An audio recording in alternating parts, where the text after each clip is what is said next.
Hello everyone, welcome back to our channel. Today we will learn about the powers of president part 2. आज हम देखेंगे president के powers का part 2। Last video में हमने powers of president में president की एग्जीक्यूटिव लेजिस्लेटिव पावर्स डिस्कस की थी। सो रिमेनिंग पावर्स हम आज की वीडियो में डिस्कस करेंगे। So let's start. Judicial powers. Let's start with judicial powers. Judicial powers क्या होती हैं? राष्ट्रपति के पास क्या जुडिशियल पावर्स हैं, इसके बारे में जानते हैं। The president appoints the chief justice of India and the other जजेस of the supreme court and high court. President appoint करते हैं, नियुक्ति करते हैं चीफ जस्टिस ऑफ इंडिया, जो भारत के मुख्य न्यायाधीश होते हैं, उनकी नियुक्ति राष्ट्रपति द्वारा की जाती है। एंड अदर जजेस of supreme court, high court, और जो सुप्रीम कोर्ट और हाई कोर्ट के जितने जजेस होते हैं उनकी अपॉइंटमेंट, उनकी नियुक्ति भी राष्ट्रपति यानी प्रेसिडेंट ही करते हैं। हमने लास्ट वीडियो में देखा था कि जितनी बड़ी पोस्ट होती है उनकी अपॉइंटमेंट प्रेसिडेंट करते हैं। सो चीफ जस्टिस ऑफ इंडिया जो बहुत बड़ी पोस्ट है, जजेस of supreme court, high court, उनकी भी नियुक्ति राष्ट्रपति प्रेसिडेंट के थ्रू ही की जाती है। Recently Justice Sanjeev Khanna has been appointed as the 51st Chief Justice of India by the President Droupadi Murmu. अभी रिसेंटली क्या हुआ, हाल ही में जस्टिस संजीव खन्ना जी को 51st chief justice of India बनाया गया है ना। 51 में भारत के मुख्य न्यायाधीश बने हैं वो by president Draupadi Murmu. President Draupadi Murmu ji ने उनकी अपॉइंटमेंट की है as 51st chief justice of India. ठीक है, अभी उन्होंने 11 नवंबर को ही शपथ ग्रहण की थी। तो जो चीफ जस्टिस ऑफ इंडिया के अपॉइंटमेंट और जो अदर जजेस है सुप्रीम कोर्ट, हाई कोर्ट, सबकी अपॉइंटमेंट प्रेसिडेंट करते हैं। President can seek advice from the supreme court of India on any legal matter, however the president is not bound to follow the advice. President supreme court से, सर्वोच्च न्यायालय से किसी legal matter पे अगर कोई कानूनी कोई मसला है, उसको उनको सलाह चाहिए, सुप्रीम कोर्ट की एडवाइस चाहिए, तो वो ले सकते हैं। You can seek advice from the supreme court of India on any legal matter. कोई भी लीगल मैटर पे कोई एडवाइस चाहिए तो सुप्रीम कोर्ट से एडवाइस ले सकते हैं। However the president is not bound to follow the advice. ये जो सुप्रीम कोर्ट उन्हें एडवाइस दे, जो सलाह उन्हें सुप्रीम कोर्ट देता है, वो ज़रूरी नहीं है कि प्रेसिडेंट उस सलाह को माने। मतलब वो एडवाइस ले सकते हैं सुप्रीम कोर्ट से, अगर उन्हें ये सलाह चाहिए किसी लीगल मैटर पे तो सुप्रीम कोर्ट से एडवाइस ले सकते हैं। पर ये ज़रूरी नहीं है कि प्रेसिडेंट उस एडवाइस को फॉलो करें। राष्ट्रपति बाध्य नहीं है उस सलाह को मानने के लिए। ठीक है, president can grant pardon, reprieve, respite and रेमिशन of punishment और suspend, remit or commute the sentence of any person committed to any offense. Pardoning powers भी होती हैं प्रेसिडेंट के पास। प्रेसिडेंट किसी की सज़ा को माफ़ कर सकते हैं, पार्डन कर सकते हैं, किसी की सज़ा कम कर सकते हैं या फिर सब्स्टिट्यूट भी कर सकते हैं। जैसे किसी को फांसी की सज़ा सुनाई गई है, लाइफ इम्प्रिजनमेंट से उसको चेंज कर सकते हैं। किसी को फांसी की सज़ा सुनाई गई तो प्रेसिडेंट उसको चेंज कर सकते हैं, सब्स्टिट्यूट कर सकते हैं उम्र कैद की सज़ा से। तो प्रेसिडेंट किसी की पनिशमेंट को कम कर सकते हैं, चेंज कर सकते हैं, सब्स्टिट्यूट कर सकते हैं, ठीक है, बढ़ा भी सकते हैं, और किसी की सज़ा माफ़ भी कर सकते हैं, बिल्कुल ख़त्म भी कर सकते हैं किसी की सज़ा। सारे अधिकार होते हैं राष्ट्रपति के पास। ये बहुत इंपॉर्टेंट पावर होती है, पार्डनिंग पावर्स। फिर नेक्स्ट देखते हैं डिप्लोमेटिक पावर्स। डिप्लोमेटिक पावर्स क्या होती है प्रेसिडेंट के पास? On the international agreements and treaties are made in the name of president of India. अब इंडिया जो भी इंटरनेशनल एग्रीमेंट, ट्रीटी साइन करता है, जो भी अंतर्राष्ट्रीय समझौते होते हैं, वो सारे राष्ट्रपति प्रेसिडेंट के नाम पे किए जाते हैं। प्रेसिडेंट रिप्रेजेंट करते हैं इंडिया को। तो जो भी इंटरनेशनल एग्रीमेंट इंडिया साइन कर रही है किसी और कंट्री के साथ या ग्रुप ऑफ कंट्री के साथ, जो अंतर्राष्ट्रीय समझौते होते हैं, वो सब राष्ट्रपति के नाम पर किए जाते हैं, प्रेसिडेंट के नेम पे होते हैं। ये डिप्लोमेटिक पावर है प्रेसिडेंट की, कि इंटरनेशनली भी इंडिया को वो रिप्रेजेंट कर रहे हैं। जितने एग्रीमेंट्स हो रहे हैं, ट्रीटी साइन की जा रही हैं, वो प्रेसिडेंट के नाम पे होते हैं। मिलिट्री पावर्स भी हैं प्रेसिडेंट के पास। The president is the supreme commander of the defence forces in India. India की जो डिफेंस फोर्सेस हैं, भारत के जो सुरक्षा बल हैं, उनके जो सुप्रीम कमांडर हैं, ठीक है, वो कौन है? प्रेसिडेंट, राष्ट्रपति। He appoints the chief of army, navy and air force.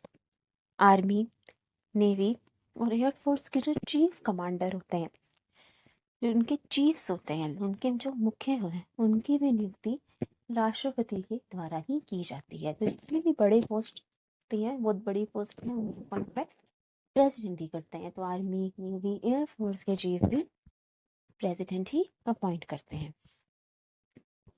He can declare war or conclude peace with the approval of the parliament. ये बहुत इंपॉर्टेंट है।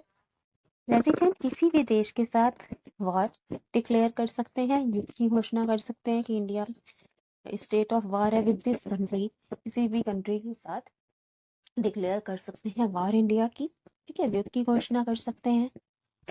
कंक्लूड पीस, और अब शांति की भी घोषणा कर देंगे कि अब सब ठीक है, अब शांति है, अब युद्ध की स्थिति में नहीं है देश हमारा, अब शांति है।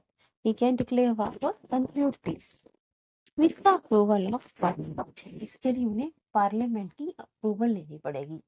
वॉर डिक्लेयर करना है या पीस कंक्लूड करना है, शांति की घोषणा करनी है या युद्ध की घोषणा करनी है, उसके लिए प्रेसिडेंट पार्लियामेंट के अप्रूवल के साथ प्रेसिडेंट वॉर भी डिक्लेयर कर सकते हैं और पीस कंक्लूड कर सकते हैं। इमरजेंसी पावर्स आपातकालीन शक्तियाँ क्या हैं प्रेसिडेंट के पास? The president has the powers with respect to emergency regarding भी प्रेसिडेंट के पास पावर होती है, राष्ट्रपति के पास अधिकार है। He can declare national emergency, राष्ट्रीय आपातकाल की घोषणा कर सकते हैं वो, मतलब पूरे देश में जो इमरजेंसी लग जाएगी, national emergency as per article 352 national emergency की अनाउंसमेंट कर सकते हैं, घोषणा कर सकते हैं। It has been declared thrice, अब तक 3 बार नेशनल इमरजेंसी लग चुकी है इंडिया में। पहली बार कब लगी थी national emergency? Indo China war 1962 में, 1962 में जब इंडो चाइना भारत और चाइना का जब युद्ध हुआ था तब। इंडो पाकिस्तान वार इन 1971 में जो इंडियन पाकिस्तान का युद्ध हुआ तब इमरजेंसी लगी थी, national emergency. And third in 1975 due to internal disturbance, 1975 में इंदिरा गांधी जी ने इंटरनल डिस्टर्बेंस की वजह से इमरजेंसी लगाई थी। तो 3 बार नेशनल इमरजेंसी लग चुकी है इंडिया में। पहला 1962 India China war, Indo Pakistan war 1971 and 1975 due to internal disturbance, ठीक है। तो नेशनल इमरजेंसी इंडिया में 3 बार लग चुकी है। सो प्रेसिडेंट डिक्लेयर करते हैं नेशनल इमरजेंसी की, अब इमरजेंसी लग गई है। तो नेशनल इमरजेंसी पूरे देश में जो होती है वो लग सकती है। फिर सेकंड होता है state emergency as per article 356, ये स्टेट स्पेसिफिक होगी। It is also known as the president rule, इसे राष्ट्रपति शासन भी कहते हैं। It has been declared more than 100 times, अभी तक वो 100 से भी ज्यादा बार लग चुकी है। 100 time maximum number of time state emergency ही लगी है इंडिया में, बहुत बार लग चुकी है। Due to the failure of constitutional machinery in a state, अगर कोई स्टेट में कॉन्स्टिट्यूशन के अकॉर्डिंग काम नहीं कर रहा, स्टेट में ठीक से काम नहीं हो रहा, इस पर कॉन्स्टिट्यूशन काम नहीं हो रहा, उस केस में प्रेसिडेंट स्टेट इमरजेंसी लगा सकते हैं, ठीक है, उस स्टेट के रिस्पेक्ट में। इसको प्रेसिडेंट रूल, राष्ट्रपति शासन भी कहते हैं स्टेट इमरजेंसी को। स्टेट इमरजेंसी इंडिया में बहुत बार लग चुकी है, मोर देन 100 टाइम्स। तो प्रेसिडेंट डिक्लेयर कर सकते हैं national emergency, state emergency and financial emergency, article 360। As per Article 360, President can declare national financial emergency. It can be imposed by the President due to financial crisis. अगर देश में financial crisis हो गए हैं ठीक है, तो उस केस में प्रेसिडेंट डिक्लेयर कर सकते हैं फाइनेंशियल इमरजेंसी। ये फाइनेंशियल इमरजेंसी लग जाएगी क्योंकि फाइनेंशियल क्राइसिस है, पैसों की समस्या है अगर, या डेट है देश में, कोई ऐसा ही सिचुएशन आ जाती है, तो उस केस में फाइनेंशियल इमरजेंसी लग सकती है। ऐसा प्रोविजन है as per article 360।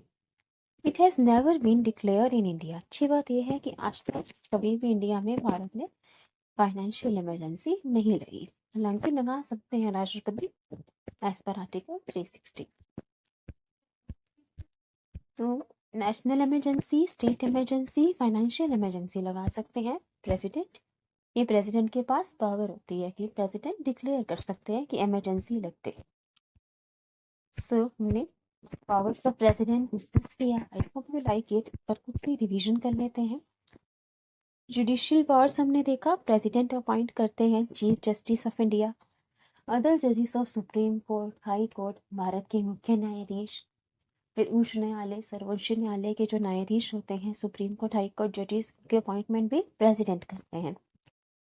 Recently justice Sanjiv Khanna ji को अपॉइंट किया गया है as 51st chief justice of India by president Draupadi Murmu. President advice ले सकते हैं सुप्रीम कोर्ट से किसी भी लीगल मैटर पे, पर प्रेसिडेंट बाध्य नहीं है उस एडवाइस को, उस सलाह को मानने के लिए। अगर उन्हें ठीक लगे तो उस एडवाइस को फॉलो करें, नहीं ठीक लगती है वो नहीं भी फॉलो कर सकते, उन पे कोई ऐसा कंपल्शन नहीं है कि एडवाइस माननी पड़ेगी। प्रेसिडेंट किसी की सज़ा को माफ़ कर सकते हैं, कम कर सकते हैं, बदल सकते हैं। ठीक है। डिप्लोमेटिक पावर्स, प्रेसिडेंट के नाम पे ही जो इंटरनेशनल ट्रीटीज एग्रीमेंट है सब प्रेसिडेंट के नाम पे साइन होते हैं। जो भी अंतर्राष्ट्रीय समझौते होते हैं वो प्रेसिडेंट के नाम पे साइन किए जाते हैं। मिलिट्री पावर्स हैं प्रेसिडेंट के पास, सुप्रीम कमांडर हैं डिफेंस फोर्सेस के, जो आर्मी, नेवी, एयरफोर्स की जो चीफ है उनकी अपॉइंटमेंट भी प्रेसिडेंट करते हैं। प्रेसिडेंट युद्ध की घोषणा कर सकते हैं, अमन शांति घोषित कर सकते हैं with the approval of parliament, parliament की सलाह से, उनकी मंजूरी से।